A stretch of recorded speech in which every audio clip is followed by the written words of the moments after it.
Hello and welcome to today's podcast with real people, real talk and real business. It gives me great pleasure to be able to introduce and interview this morning Bernadette Geyer, and she's the founder of Geyer Editorial Services in 2006 and offers copy editing, which we all know that we need, and translation to a variety of clients from solo entrepreneurs and professional speakers to startups and small business.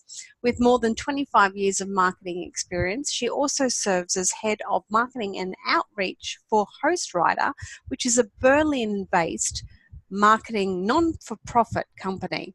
In 2018, Geyer published her first business book, Branding for Beginners: Why Consistency is the Key to Creating and Maintaining a Brand Image. So you can find more information from GeyerEditorial.com. But today we have Bernadette here with us chatting. So welcome, Bernadette. Thank you very much, Leanne.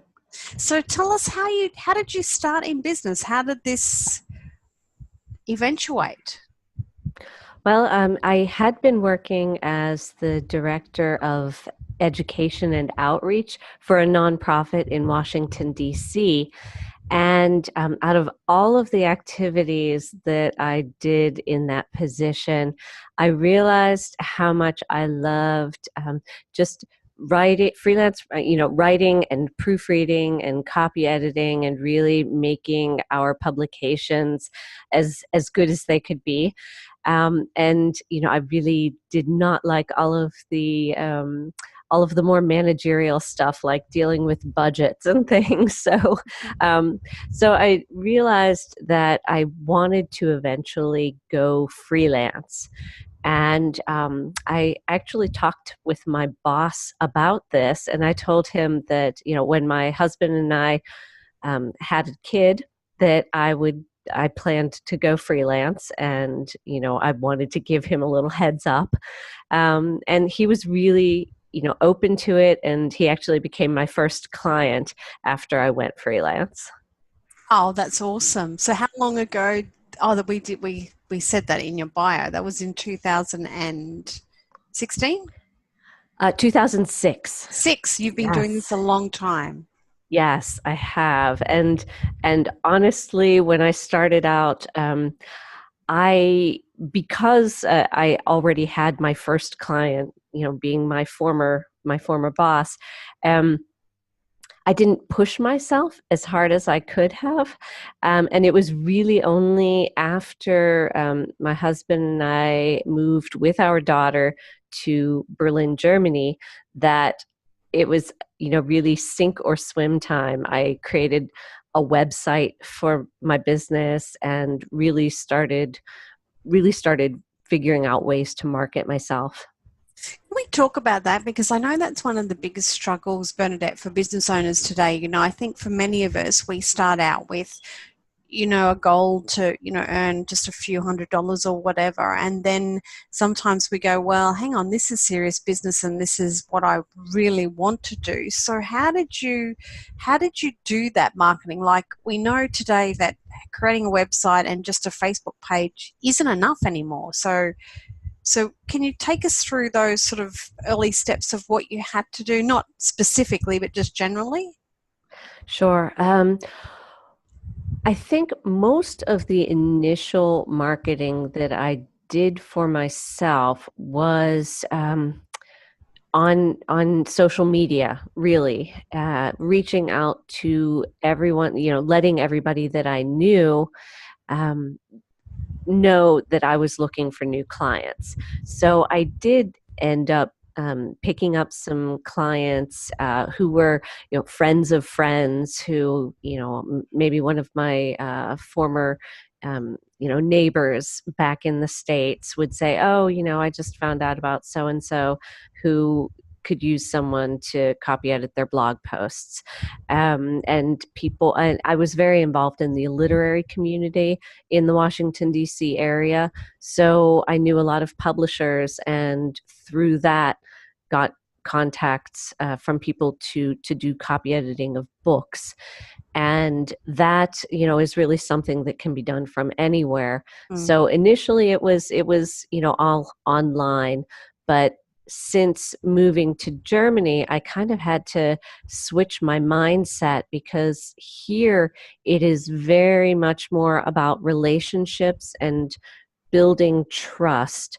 So a lot of people rely on referrals from their friends as to who they should work with. And so it really became a lot more about meeting people in person and going to conferences and talking to people and getting testimonials from my local clients, who would then refer me to friends of theirs.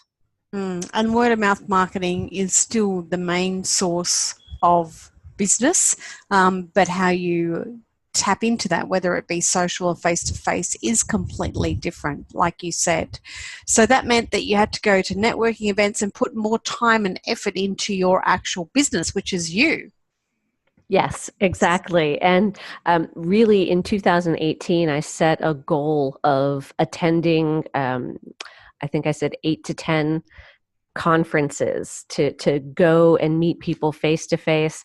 And I overachieved a little bit and went to 12 or 13.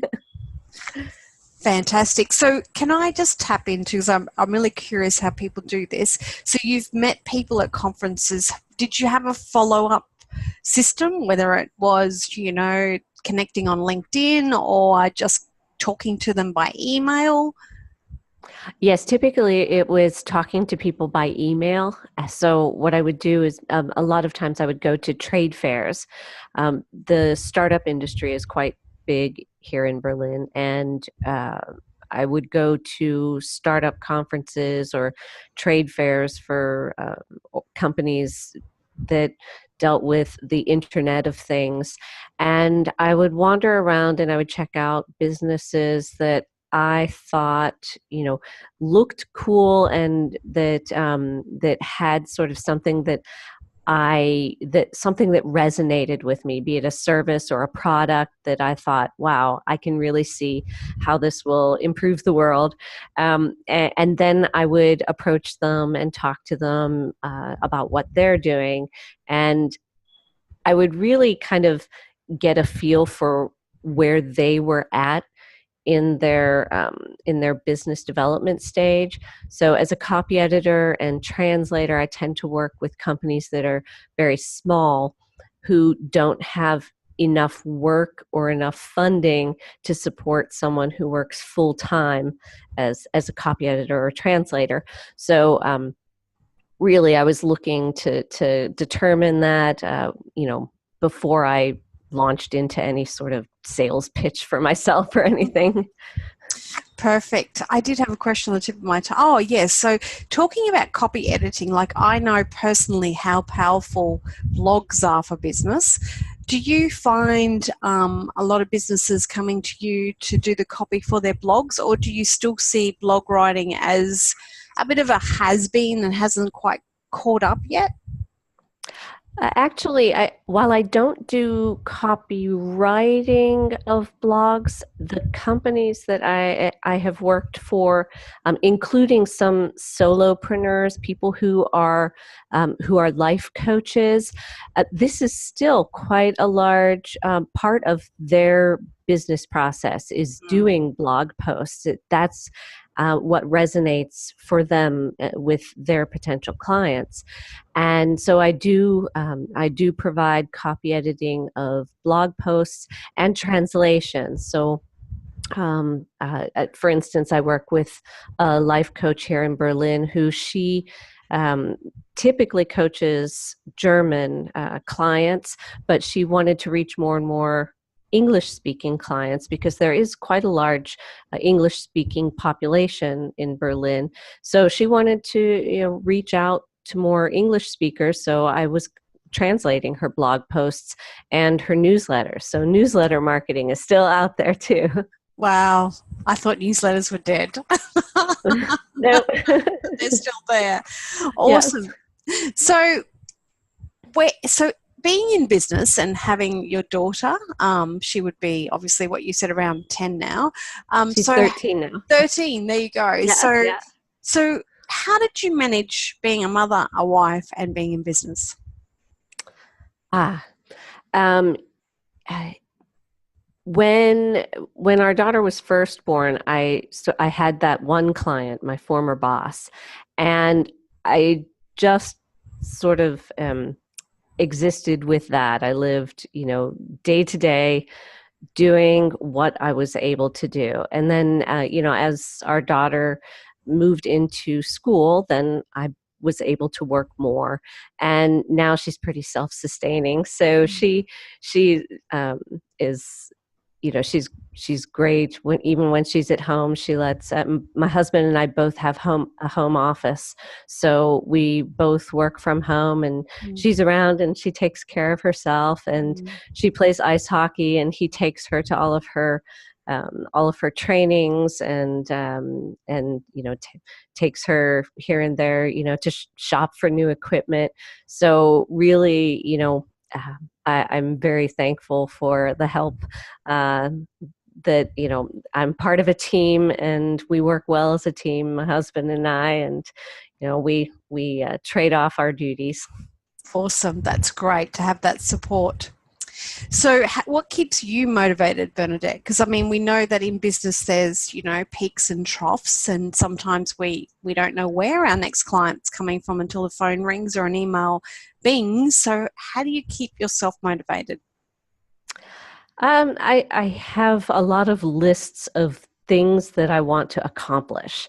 So in between the client work, I do have the things that I do for myself. And, you mentioned in my bio the book Branding for Beginners. That was something that I worked on last year, the very early part of the year, and that was definitely a trough as far as client work. So I was very grateful to have this project that I wanted to do for myself, and I had time to do it. So that's what I accomplished. And I haven't had a whole lot of time since that book was published to work on my next big project, but it's there. I have my list of projects, so it's waiting for me, the next trough that there is.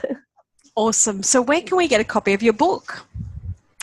It is available on Amazon. It's through Create Space, so it's both as a Kindle or an ebook, as well as paperback. Perfect. So we'll make sure that we have the link to that in the podcast and also on YouTube, so people can actually access that book, because it's really, really important. Like in my space, working with clients as well, we forget how important we are to the business, and we can still hide behind a logo, but people want to see us and what we do, not what the business entity does. So that's really, really important and much needed in the marketplace. Yes. I wrote the book with sort of my parents in mind, because I worked with them when they struck out on their own and had their own business. And I saw how difficult it was for business owners to try to market themselves when they were just very busy with all of the day-to-day running of their company. And so I wrote this kind of with them in mind as the people that I'm trying to help. Perfect. Exactly what we need. So that's awesome. We'll make sure we share that link. So Thanks. Bernadette, where do you see yourself in your business in 5 years? I have been doing a lot more translation recently, translating a book right now for entrepreneurs who are looking for their next big thing. So I've just realized how much I love translating, and how much I learn just through the process of reading a sentence and putting it into English words, and put not just English words, but the feeling, and really translating the true meaning, and getting a meaning across, not just substituting one word for another. And it's kind of like living the document as I go through this process. And I think in 5 years I could see myself maybe switching completely to translation, but I still love copy editing English books as well. So I am Awesome. not, I think that's where I see myself. That's great. It's nice you've got a mix there of both. Yes, yes. So, Bernadette, thank you for joining me today. Is there anything that I haven't covered that you would like to share with the audience, whether it's, a business tip, a marketing tip, or just about their copy? Because we know how important copy is, especially on our websites, etc. Yes. Oh, copy. And this is something that is related to my next project. Is looking at copy. And one tip that I would give is to make sure you don't forget all of the little copy that is almost invisible, and that would include email signatures. Email signatures really are the most underutilized marketing tool at your disposal, because if you have a new if you have a new service or a new product, you can really use your email signature to showcase that. And it can change. It doesn't have to be static. You set it and it's there forever. It can change. Awesome. That is great advice. I think we forget about that. And I'm guilty of that. We do our email signature and we set and forget it. As long as it has the website and a phone number, we forget about the power of people actually looking at that signature. Right. It represents you in maybe even your first communication with a potential client. Such a great piece of advice. Thank you. So, Sure. Bernadette, again, thank you for joining us. We'll make sure that we put your link to your website and also the book so people can go and buy that awesome book on how to brand themselves in marketing. Is there anything else that you want to share before we wrap up? No, but I would like to share my gratitude. Thank you so much. I know we had a little confusion in getting this set up, being on opposite sides of the world from each other, but I'm very grateful to be here. Thank you so much, Leanne. Thank you for sharing your insights and your experience in business, and I know that will be beneficial to anybody that's listening to this podcast. So thanks a lot, Bernadette. You're very welcome. Bye. Bye-bye.